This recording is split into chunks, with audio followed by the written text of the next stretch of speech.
மகாநதி அடுத்த ஒரு எபிசோடில் பார்த்திங்க அப்படின்னா எல்லாரையும் பார்த்திங்க அப்படின்னா சாரதா வந்து எப்படியோ இந்த வீட்டை காவேரிக்கு தான் கொடுக்க போகிறோம் அப்படின்னு சொல்லிட்டு ஒத்துக்க வச்சிடுறாங்க.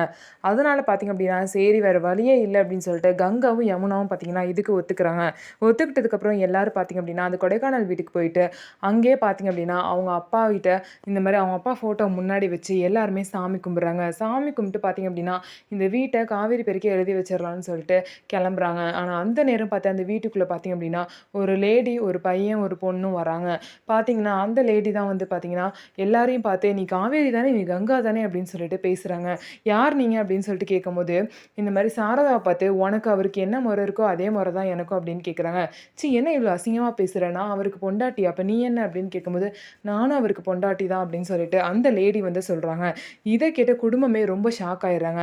அதுக்கப்புறம் அந்த லேடியோட பையன் பார்த்தீங்க அப்படின்னா, சந்தானத்து கூட ஃபேமிலியா எடுத்த ஃபோட்டோவ வந்து ஃபோன்ல வந்து காமிப்பாரு. இத பார்த்த ஃபேமிலியே ரொம்பவே ஷாக் ஆயிருவாங்க.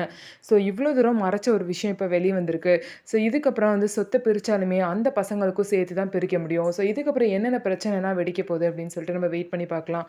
நம்ம வீடியோ உங்களுக்கு பிடிச்சிருந்தா நம்ம வீடியோவ லைக் பண்ணிக்கோங்க. மறக்காம நம்மளோட சேனல சப்ஸ்கிரைப் பண்ணிட்டு பாருங்க.